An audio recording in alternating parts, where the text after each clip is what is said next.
welcome back to Prime Morning. It's a Thursday, and so we've got our social watch lenses down there. And today we're talking more about youth unemployment, the Ghanaian youth unemployment. We're asking the question whether we are employable or we are unemployable. I've got a full house in the studio today. I mean, some days ago, the YEA organized a job fair at the International Conference Center, and we all are still stunned with an overwhelming number of youth that showed up there. And I'm actually told that that's possibly not all of them that want a job that showed up at the International Conference Center. Luckily, we've got Ejayao Insia. He's a director, research and planning at the Youth Employment Agency. He threw a lot more light in there, what they've been researching and what they've been gathering. Probably we are shocked. There's more than there is to the eye. And also, I've got Richard Fiebo, his Young African Leaders Initiative Fellow. Good to have you in the studio. Then today, we'll get to hear some real-life experiences. I've got some youngsters here as well who will share their experience with us. Far to the back there, I've got Daiwil Pedu. We'll get to know what he does for a living, if he does any at all. And then we've got Mohammed Dauda as well. We'll get to know what he does for a living. I like to think that they're not representing the total youth, but the experiences will go a long way to cover nearly what every youth is facing in this country. So once again, this is Social Watch. I will start with the YEA, and especially because you're a researcher. It looks like there's this hike in the number of persons who are unemployed, especially the youth in the country. Is this how the situation has been long ago, or it's just that it's increasing by the day? All right, thank you very much, and a very good morning to your viewers. I think the challenge of unemployment has been the biggest question under the Fourth Republic, where you have looking at our population, you have a huge chunk of our population being between the ages of 18 to 45. So you have a long-standing issue where you have so much productive energy, but then in terms of where you place these energies has become a challenge. That's why in 2006, there was a report that characterized the youth unemployment situation at that time as a national security threat. I will characterize the unemployment situation as a structural unemployment. So I would say Ghana is experiencing what labor economists will call structural unemployment, where yes, even though there may be some employment opportunities, the available or prospective employees do not offer the skills that are required for these employment opportunities. Also, what is also happening is that you have a huge chunk every year based on the report done by the World Bank. The report was called the Youth Employment Programs. They were looking to offer effective policy alternatives for policymakers. Based on their projections, annually we have close to 250,000 youth entering the labor market every year. Wow. 250,000. And out of these 250,000 seeking employment, you have graduates to grapple with, and you have those low skilled or no education at all. And what is happening is that even though we are experiencing some level of economic growth, the private sector is growing, but it's growing at a rate where there are not so many opportunities or to absorb these numbers seeking entry into the labor market. There's also the question of technical and vocational education or technical and vocational training, where we've not been so far been able to standardize that sector of the Ghanaian economy. So these are generally the challenges. And if you interact with industry as well, there's the general narrative that we've been hearing, that there's a skills industry mismatch, where especially at the graduate level, young persons coming out of our universities do not have the skills that is needed by industry. And so is this true? To some extent, it is true. To some extent, I have always been of the belief that it is also the duty of industry to make some of these investments and prepare young persons coming out of these institutions to be able to take up some of these roles. Because if you're a business, you should have some concern about who works for you in the next 5 years. What sort of skills does the person need? There must be some level of collaboration between academia and industry. So when they keep talking to each other, that's when they'll be able to identify some of these gaps and develop curriculum to be able to provide for these gaps. So generally, that's the challenge that we have, and that is the picture of the unemployment situation. Richard, I'll come to you, but before I come to, I still stay with you. You mentioned the technical vocation education training. Would you say that because it's a skill that is required even in the formal sector, and I think that TVET had just been official, it was just official in this the Nana government. I mean, let's say, I remember they just done. They just talked about it, or the initiative started with Honorable Barbara Shaisi at the Ministry of Education. I mean, previously, and so it didn't exist before. Would you say that if we harness TVET, it will help?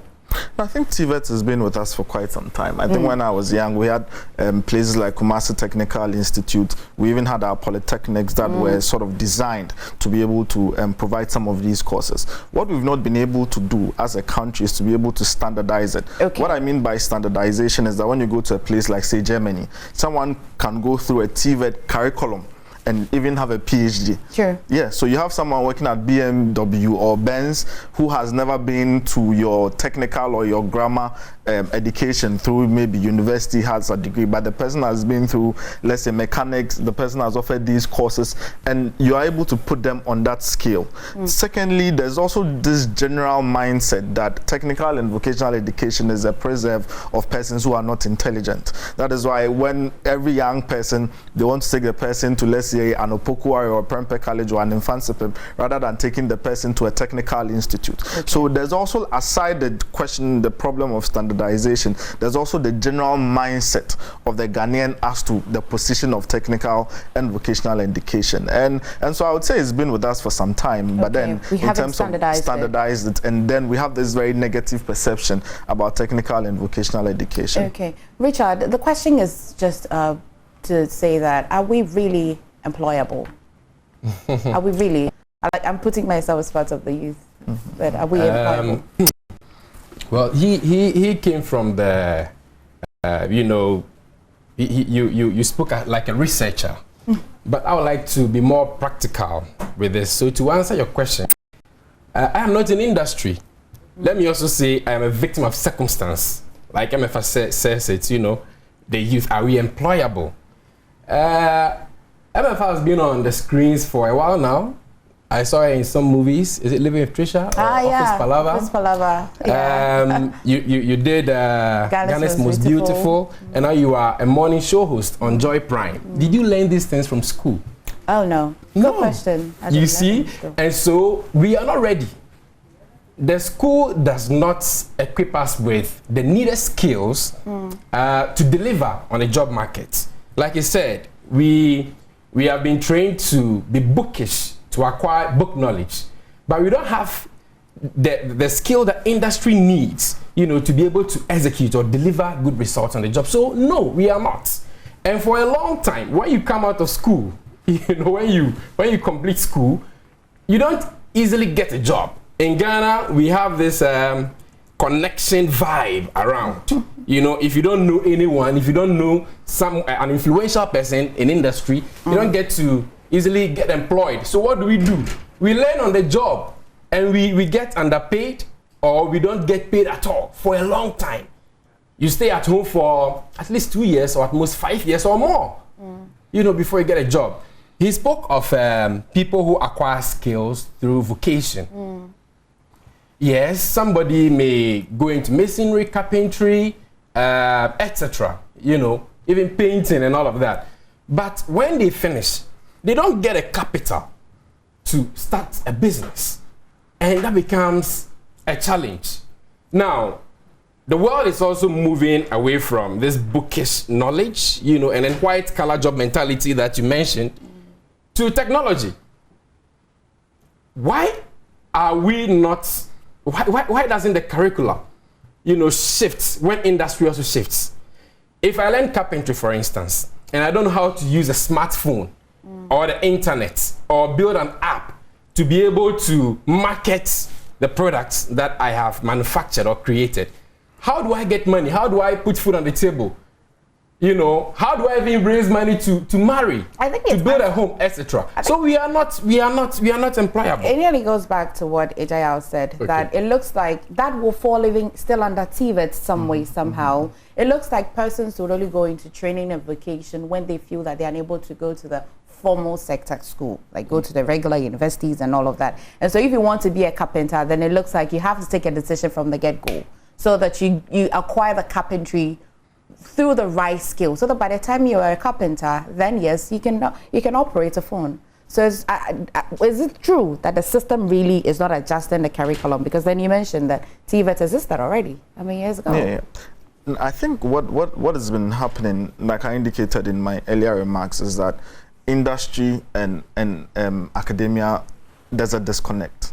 Because, for instance, I think it was in 2005, 2006 when we discovered oil in Ghana. Yeah. To the shock of everyone, that the entire time that all these companies were exploiting or exploring energy, for these oil reserves, there was no investment in training local content to be able to do that. Yeah. Yeah. All right, that's the question. Where are these oil areas? Usually along the coast. What has been the investments to prepare even the youth in those areas for some of these opportunities? So it comes back to the point that I was making, that yes, industry has a part to play in preparing for these skills gaps. But then academia has also has a part to play. But then it's not only about graduates. They're also looking at low-skilled or people with no level of education at all. And that comes back to the question of standardization.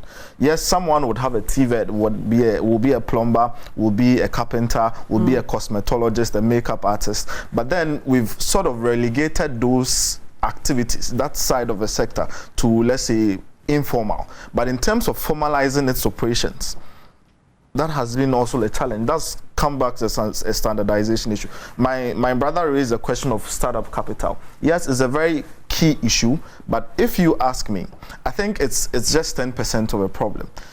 People, and based on available research, will tell you that a lot of these government-led technical vocational education, when they train the young ones, they even go as far as giving them startup capital.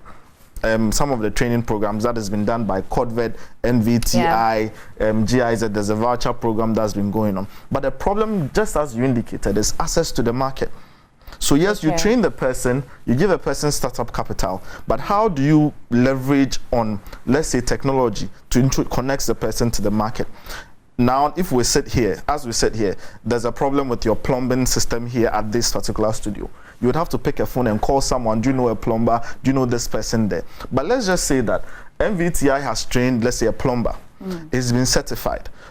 Government or the private sector must find an arrangement where we can go ahead and connect them to the market. So let's say you have an app. Now, if you want, let's say, a ride to go to, let's say, Asalam Down, for instance, with just Uber, you can connect to a driver and the person will come here. Why don't we make some of these investments? And let's say we have a plumber trained by government and the private sector. There's a platform, an artisan directory platform, where when the person is trained, you put the person on an app. When there's a plumbing problem here, you just go onto the service and you connect the person and it comes in. So generally, there are broader problems. But then in terms of one, standardization of the operations is very key. And also connecting these young persons trained in the artisanal sector is also very key. So it exists, but then there are general plug-in issues, there are general synergy issues that we need to look at as well. And I think once you're able to find some of these fixes, solving on a problem requires long-term solutions. But then in the short term, you can't tell a young person to sit at home and wait whilst government or the private sector find solutions to some of these problems. We need to have some of these short-term fixes to engage the energies of our young minds. My people, I'll come to you shortly. I'll stay with you. I like to even understand the concept of unemployment.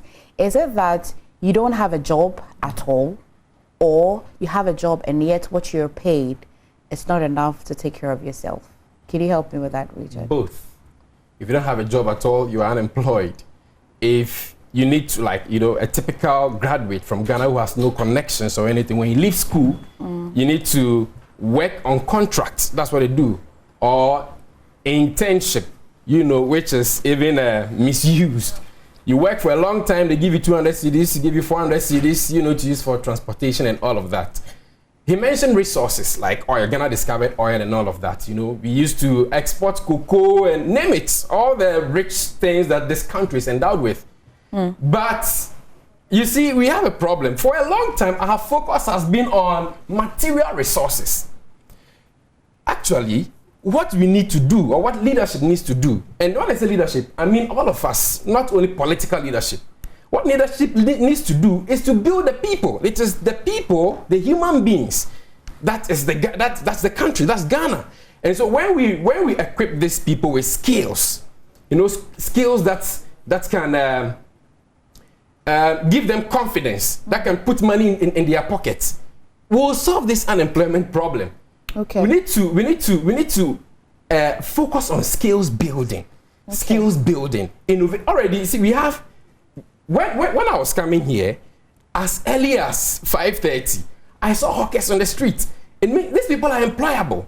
You know, these people are hardworking. They are industrious. But the kind of job they do, they don't have the skills that, like you said, we have 3 categories: graduates, those who went to vocational school, and those who do not have any skills at all. They come, you know, and they hustle. You know, they hustle. They go through a lot of struggles just because they want to make a living. So we should focus on the human beings. Let's equip the youth with skills. We form the major or the majority of the population in this country, on this continent. That's established.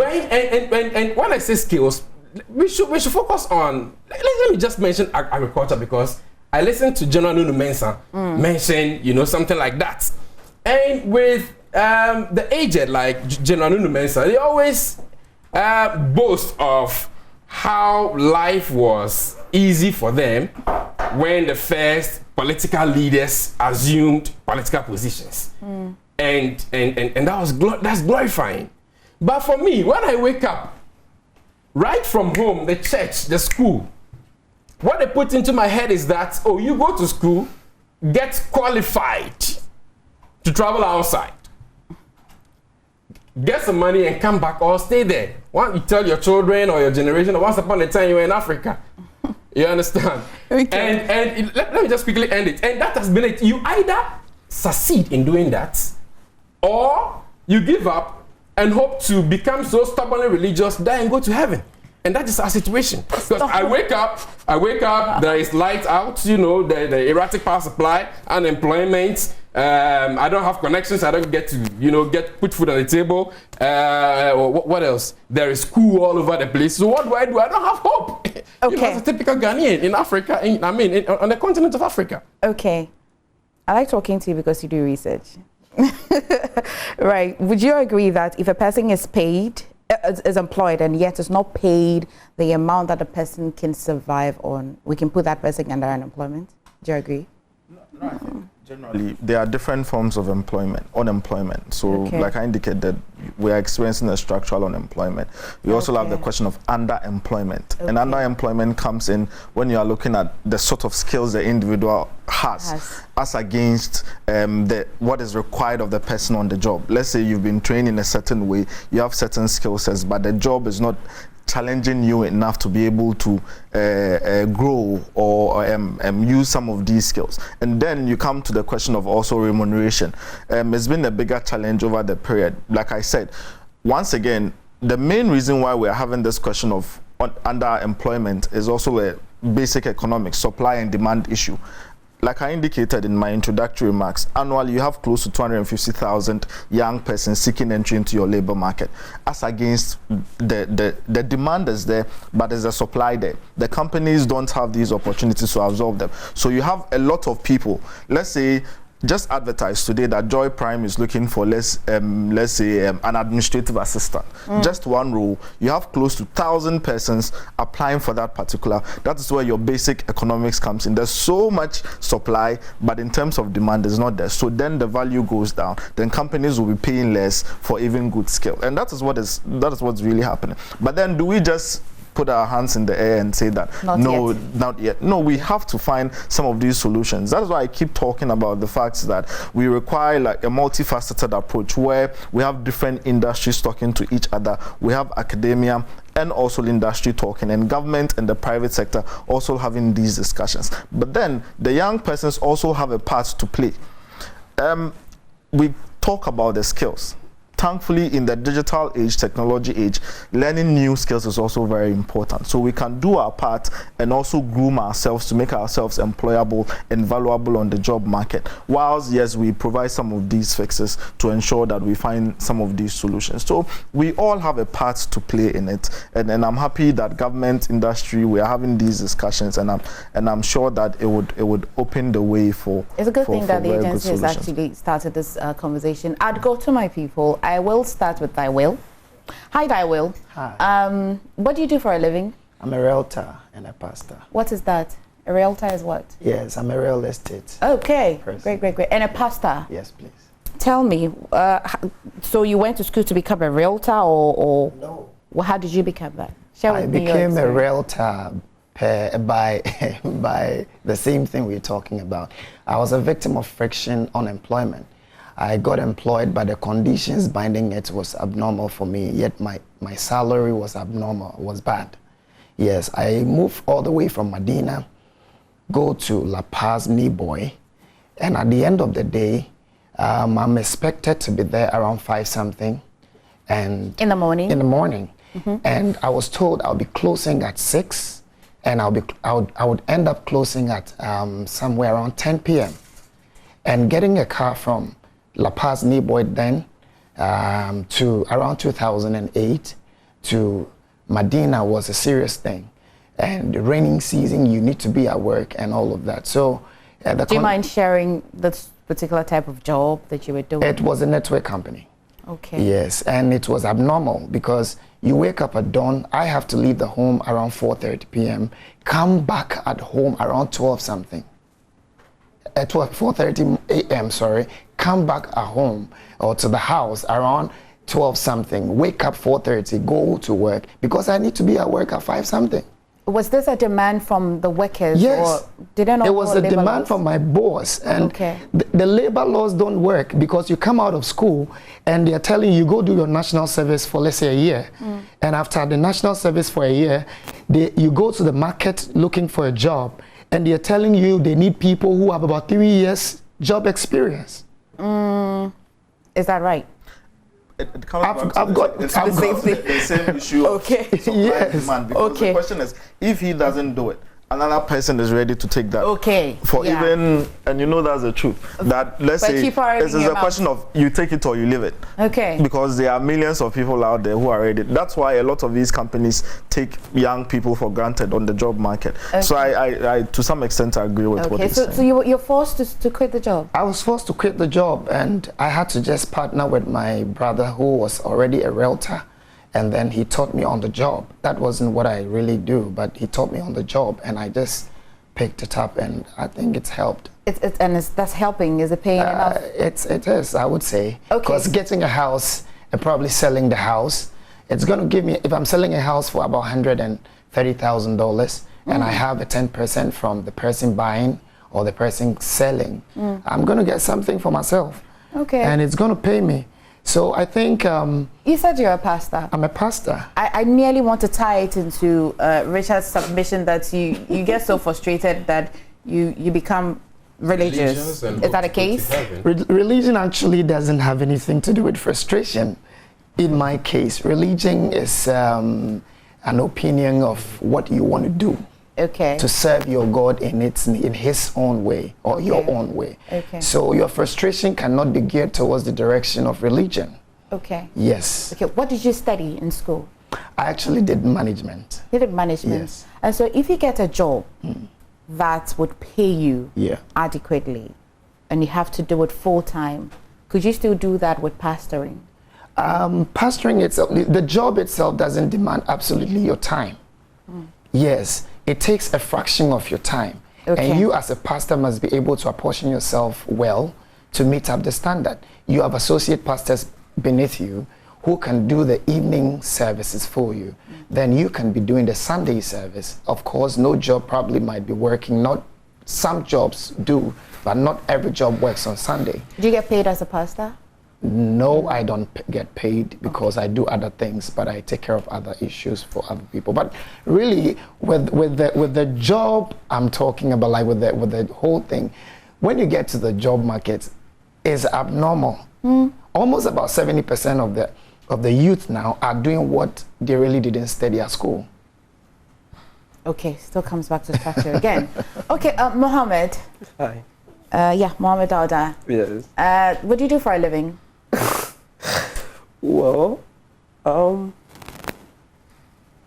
actually, I'm not doing anything for now.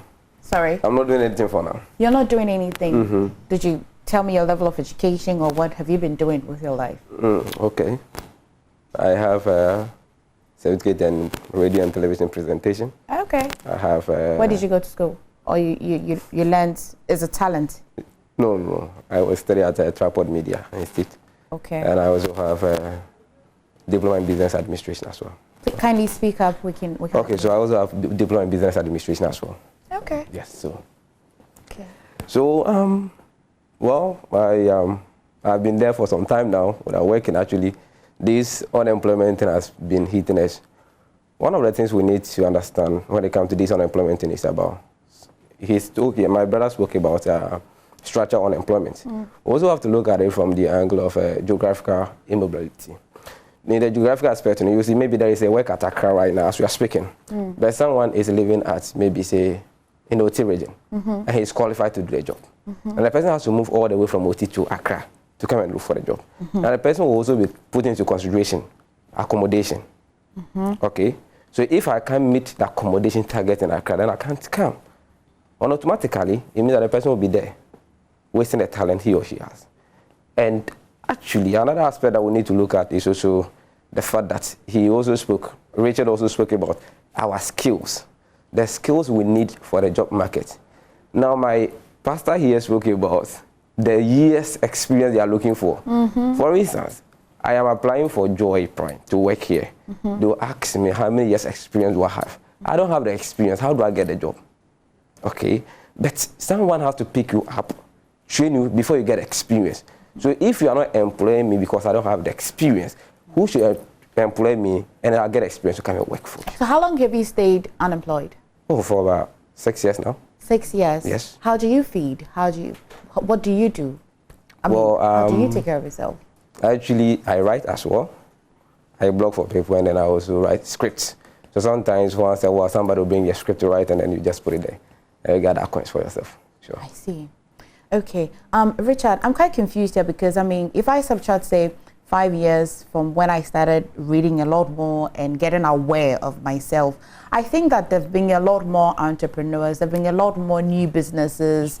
Private sector it looks like it's improved than before.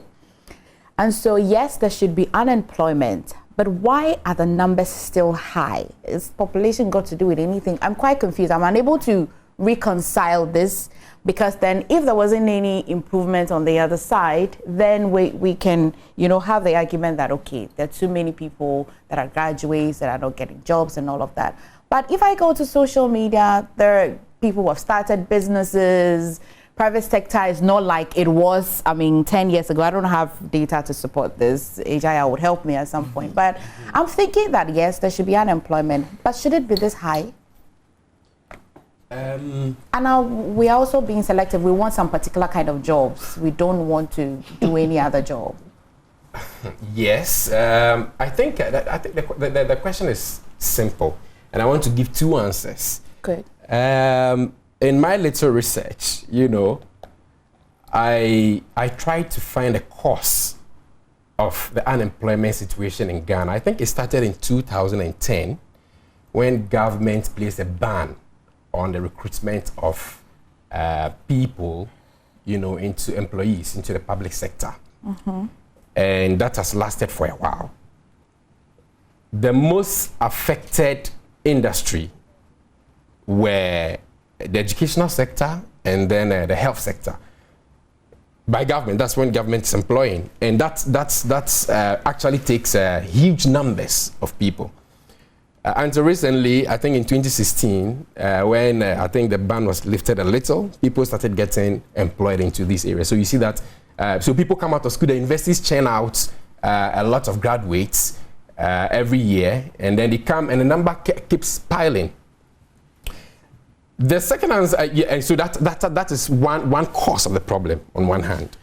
The other reason is, again, boils down to the skills. The private industry wants to employ people, but they don't have the needed skills to produce results, for them to make income. Most of these private sector people also take loans from banks with high rates, and they have to pay. So at the end of the day, they employ the youth, train them, what even happens? They refuse to be responsible to pay for their snakes, and all those other little deductions that they do from, I mean, before your net salary is given to you.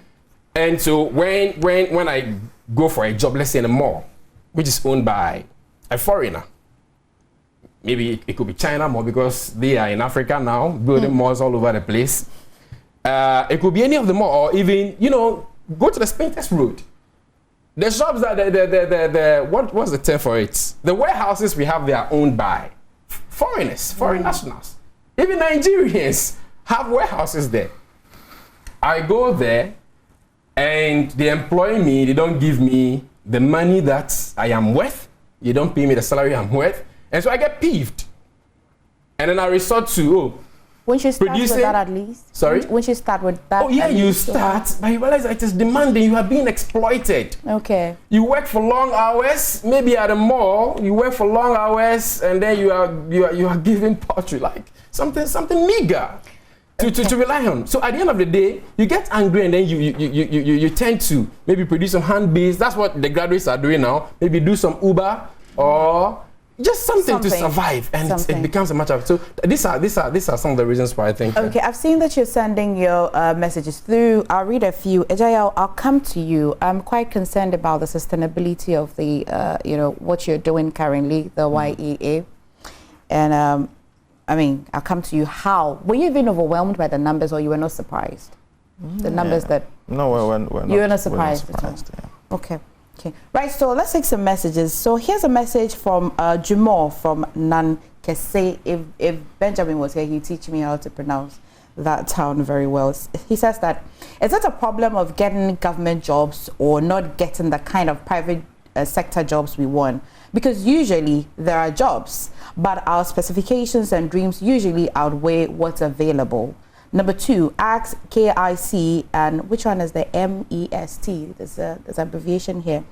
Are these entrepreneurship hubs on seed capital and funding giving after a year of market research for the youth to attain a skill to be independent, yet majority still mess up or put up that attitude of me this, me that attitude. So maybe it's not so much about the jobs not being available, perhaps attitudinal and how to handle capital. We'll touch on attitudes as well. I'd like to see if you gathered some different type of attitude, especially at the conference center. And lastly, our quest for white-collar job and preference to stay in the city. Yeah, you mentioned that if you are from OT region to this place, in the city is a big issue. He says that he's a farmer with BSc in Agric. If I should tell you the number of my mates who wouldn't or aren't ready to come stay in the rural areas to farm or put their knowledge to use is very sad.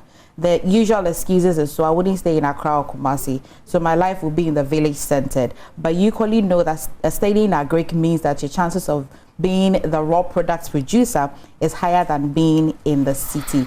This is quite a good one. What are your comments on Jumo's submission? Well, it's one issue that we also need to look at, the distribution of economic activities, and I'm happy my brother did introduce the conversation, because in our country everything is so much over centralized in Accra and Kumasi and probably Takoradi. So is it the case that we can have, let's say, a company shift a bit of their production to, let's say, Tamale, or a particular service to, let's say, Kentampo or in Techiman? So these are conversations that we need to have. People don't need to always move down south for economic activities. Trust me, having spoken to quite a lot of young persons across the country, they are ready to move to Techiman if it is paying, let's say, 3,000 or even 2,000. Because mind you, if someone is taking 2,000 in Techiman, rent is low, social amenities very low compared to someone taking, let's say, the same amount in Greater Accra region. So we need to have this broader conversation on how we disperse some of these economic activities across the country. My brother did raise a very key point that we also need to talk about, especially on the question of sustainability, because what is happening in this country is that government is your largest employer. When you raise a question of the moratorium on public sector employment, government as it stands now is your largest employer in the country. So 70% of your GDP is being dispensed in the payment of salaries. Okay. So every year when you take your national income, most of the profits, the revenues that government generates is spending close to 70% of that amount to pay salaries. 30% then we'll be able to take care of. And that is not sustainable in the long term. And that is why the private sector ought to grow, needs to grow immediately to be able to absorb that numbers. Government must make sure that it puts in place the policies to create, again, the enabling environment for these private sectors to grow. But then, like I said, it requires long-term planning and to be able to fix that problem. But I am totally uncomfortable with all the time government recruiting. That is the main reason why we are always recording some of these budget deficits, and government would have to go for loans to be able to finance activities. So yes, we are young people, we need to have this conversation, because as long as government is running budget deficits, you and I are going to come and pay for these loans that we are taking to fund these budget deficits as well. So there are lots of youth in OT region who are unemployed. I think that wait, I'm getting a message from, I hope this is true. So my name is Francis Xavier Susu, MP for Medina. If it's true, it says that youth unemployment is a matter of serious security threat in Ghana. I met a young lady who had a second-class degree and yet was hawking and selling sobolo in Medina. Wow, very sad. The political class must do more to create jobs and opportunities for our youth. I recommend the youth checkup on Medina Job Center, www.medinajobcenter.com, to explore entrepreneurship opportunities. With limited government jobs, we must creatively turn to entrepreneurship. Thank you so much, Honorable, for this message. I'll repeat the website where people can go and explore, www.medinajobcenter.com. For somebody like Mohammed, what do you think the future looks like for him? Well, I want General to answer first. Well, I would probably have to be a pastor to be able to make some of these prophetic pronouncements. But then the point is, I believe that government has so much to do. Government must create the enabling environment. Is this feasible? Sometimes I get this, you know, I get people say government must do that. Government must do that. So that's why I issued the caveat earlier that government can't do all by itself. There must be some very healthy public-private collaboration to be able to solve the unemployment situation. We also need to talk about how we open new sectors of the economy. But for persons like Mohammed, one issue a lot of young entrepreneurs do face is the question of access to capital. There's also been one key issue that, yes, companies need capital to grow. And the whole question of, if you have a young entrepreneur going to work to a bank and they are demanding some level of collateral that they can't even provide. So how do we come in to create that sort of environment to provide some of these soft loans as well? But for someone like Mohammed, I'll tell them not to give up hope. No, they still would have to, he would still have to work hard to improve himself, to improve his skills. Entrepreneurship is one way to look at it. With the skill sets that he has, he can venture out on his own, but then it comes back to also the sort of conditions that we do have it. Trust me, I've engaged quite a lot of people, and let's say if there are broader issues. If we fix the rent situation in Ghana, a young person doesn't have a problem taking a job that pays 1,500. Okay. If, let's say, they are in an apartment that, let's say, the landlord is ready to take, let's say, the monthly, let's say 500 every month. If we also fix the public transport system, a young person wouldn't have a problem spending so much on Uber. So there are broader conversations around the whole unemployment conversation. And often we focus so much on the unemployment that we also forget that there are certain contributory factors that we need to the sustainability issue as well. So he shouldn't give up hope. There's so much that can be done as a young person. Where did you come from this morning? Medina. Yes, okay. Mohammed, I'll take your final. I'm sorry, I'll take your final submission. So you studied management. Yes. And you're a realtor now. Yes. And you're saying that that's not what you wanted to do. Yes, but I'm okay. But there's some sort of managerial, there's some management in realtor. No, but let me just make this comment. All right, it is so difficult or totally impossible for you to say that you must necessarily work in an area where you studied. It is not that. For me, my view of university is it's supposed to be a stepping stone to bigger things. For me, the university is not about your degree in economics or political science. It is how it positions you to be able to think about the world, how it positions you to be able to solve problems, to adapt to new environments, critical thinking, logical reason, solving problems is a key. So I don't think there's anyone in the world who studies to be a president or who studies to be because even the doctors will tell you that the things they learn in the medical school, when they find themselves in the medical theater, is the skill sets that they would have to bring to the fore is completely different. You can't be taught these things in the classroom. So the narrative shouldn't be that I learned something and I'm doing something totally different from what I was taught. That will. Right, I'll take your final submission. I have never been in the position of thinking about probably basing around my area of profession, actually.